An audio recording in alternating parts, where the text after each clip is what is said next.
Kabalo ka unsa kong gikalagutan ani? Unsa ni pag wala ning flicky diri sa ako ang laptop. Lagot. Anyway, guys. Kuya po, nagtanaw ko sa akong videos, guys. Naman ay kagipang upload na videos sa akong YouTube channel. Oh. guys, wala kasi ako suraday. Anyway, ako gipang upload na video sa katawa. Kaayo, eh. Ano na ko videos, guys. Nag-story ako about sa akong crush. Like, na-realize na ko nga, wala mo nagkauyab ato niya. For, ko alagid, how many years na crush na ako. For a long time, nandiyo na ako siya. For a long time, for a longest time, for a longer time. I don't know. Pero, na-crush man dyan ko actually. Yeah. Pero, aga-feeder po kaayo ka nga mag-relate mo kasi. Gi-relate, gipunuhin anak ko sa video guys. Pinakaunang ni nakita. Grabe na maging. Yan, na-realize na ako lang ka. Grabe. Good day kay ko guys. Like, nga naman mga filler na ko nga nakauyab. Sa TikTok na ko nga mga post na ko sa TikTok. Feeling kaayo nga naiuyab. Wala raman yun. Pero, dili po na to i-invalidate ang na feel ni Chelsea at mga time guys. Kaya, grabe mo po na crush. Pero anyway, let's not talk about it. Nakakatawa lang kay, lang dyan kay siya ba? Himo po dyan siya video. Nag-post yun sa mga TikTok guys. And sa to, ako lang, na-realize ako baguhay. Wala ka good kayo na ako ma. Dyan kayo ko ato nga time ba? Pretty ha, dyan kayo na ako ka-OA at uy. Maho ang gi-private. Yung akong gi-delete. Karon, kung na-crush pa ko, dili na ko kaingon. Diba, murag padungan ni Bagyo, guys. Wala, aksan ang laki na ko, diba? Nako'y meeting ko ya, ay, pag sigigkon ko, meeting ako. Dito na ang lalaki nga. Dito na ang lalaki ba, diba? Kaya ako na lang isa sa taas. Pagbuot, ibayad ko. Yung alas 11 mo mag-close. Anyway, moto siya. Ganaan na po kung ay pero na yung nag-close. Moto siya. Ang sito, asa na ko lapit? Wala na. Wala na. Ay, pala na. Kung na-crush pa ko ate. Kung moingon ka nga na-crush pa ko, I'd say, it's hard to say guys. Kaya wala mong pwede ko like crush. Wala ko lang. Result mo siya, uy. For the longest time, ako man dyan ingon na siya akong crush. So, I don't know if I was just getting used to, or kung naapa ba, or kung wala na ba, dili ko kaingon. Wala ako naka-feel, wala pa ko ilaan na na-feel. Katumugod nga tayo, nahimo mugod siya. Ay na, let's not talk about it. Anyway, adong usa ka video na ko. Na-realize na kung sa ko katoxic. Like, what do you mean? Pero tinuod to siya, di lang nyo siya pa char lang guys. Inato dyan ko sa una guys. Kinsa pa ka, dili ko kahibalo magkuan. Dili ko ganahan na ma-feeling. Like for example, kuan ko sweet man jud ko di mga pagkatao. Sweet jud ko, tas kanang ma-express jud ko. Ma-express ko, man ko love you, I love you, anak man ko. Pero kung pangutan ko nimo in a deeper level, toxic yun ko guys.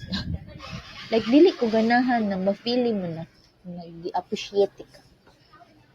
Yan akong feeling sa pero pag abot na ko dere, na-realize na ko nga I don't know, kung defense mechanism garo na kay napalibutan ko ging ana mga tao ba ano ba. So kay pag abot na ko sa Vietnam, wala na back to zero na ba gid ako ang kuan. Murag ang katong nga personality na pabilin sa Cebu ba, ana ba? pabilin sa Philippines. Pag abot diri back to zero na pud ko. Nag-build na pud ko lain nga personality or nag-build. I don't know. Unsa siya pag-explain. But, ato siya, pag abot na ko diri sa Vietnam kay back to zero gid tanan. Like, abigay na ko sa una na pag na-friend na ko nga, i-cut off ko, ano ko, I don't care. Abot na ko, na akong reaction. Pero, they said, guys, maning kamot na si Kelsey, guys. Nga ba, reconnect siya sa iyang friend, whether you like it or not. Makig-reconnected ko nimo. Pero, if dili jud ko ganan, I can't do anything about it. I cannot force friendship. But, as long as kabalo ko, gibuhat na ko akong best na makip atong friendship, hindi.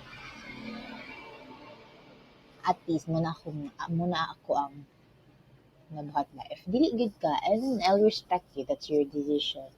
But as long as kabalo ko sa kung sa gibuhat na ko akong best na makig-reconnect sa imo, ha. No bad feelings, something like that. Abi na kung dili gid na guys, pero ano, di ko guys. So, I feel like I became better sa pag-deal sa ana-ana. Okay. I don't know. Dili ko ganahan mag-take negative na notion sa,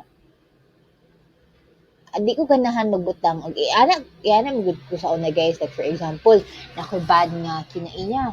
Ina ko siya sa una sa Philippines. Tungod kay kanang ganahan yung kuti-kuti gid ang personality ba. Tungod ani nakoy bad na personality ang factor, ang contributing factor kay ang people man around me, but actually dili siya para nako like kunon nga kuan. Dili siya naisisgutan ba kay negative na gani mo pa yung hisgutan, di ba? So, na siya. Pero probably mo na siya ang contributing factor nga na kinato ako ang panglantaw sa una. Pero karon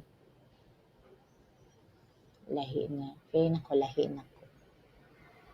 I don't know, dili po ko kayo nga feeling ako lahi na kay ko, pero nakita mo ginang the way ko mo decide sa mga things good, the way na ko sa una dili ko kuan guys, dili ko confrontational. Karon confrontational na ko, like nakay nalainan ako, please talk to me, let's figure out kung ano saan pag-solve ni siya nga problem, like yung ana nako sa una dili ko ganit kanid ko kana bitang ikuan kanang you have to find out ngano na inani ko ano yan ang personality, but actually dili siya mature thinking ba na ba. Asa naman yung mga tao karon 40 mo uli na ko 45 ana. Anyway, mo siya guys. Tawaa gid na ko.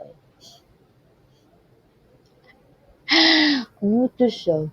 Anyway, tawaa gid kay ako. Wala naman ko'y crush lang. Ay mo ni siya. Muna gid ani ko guys kabalo pag expect na magdaghang mga videos guys kay ga ako magiginapungan akong self nga mag-TikTok ug mag-Twitter. Pwede ra ko mag-Facebook, pwede ra ko mag-Instagram kay dili man addictive for me. Pero ang TikTok ug ang Twitter kay maka-addict niya siya guys. Dili naman siya maayo kay maapektuhan naman akong emotion guys. Kailan mo Robin guys? Robin Angeles na siya guys. Patawin na siya, 20 years old, good na siya good, pero kanang gwapo mo si Robin, oy. Taas yung kanang konti, kapil si Robin ba niya. Abot ako Twitter, ga-Twitter digit ko ever since. Tas kabalo makutod ang Twitter, tambakanan yun yung mga solid fans. So, di ba gwapo kay si Robin, kupuhan siya kong Robin, sige kong tanaw, sige kong search ka na sa TikTok, abati man kayo ni ang nagguba naman yung algorithm na ko sa TikTok kay. Dili na siya pang Philippines. So, pero kamot jud ko tanaw jud ko like jud ko mga Philippine content kay parang akong effort pang Philippine Japon, pero basta na siya naguba ang akong algorithm. So, ang akong buhaton para makakita ko grabe ang hilas. Mag-search ko kung gano'n na anak ko, guys. Hindi siya maayog yun. Mag-search naman ako. Ako naman yung i-search naman Instagram ay sa kuan nga. Hashtag Robin Angeles. Para kita ko Robin Angeles. Ano? Anyway, ala ko nang gikon ako sa ako nang gipugan ako sa dapat magsasako na ning giampo guys. Ala ko din ako mag-TikTok din ako mag-Twitter about ni kaya I don't know unsay na ani Robin nganong maka-addict na iyang nawong guys.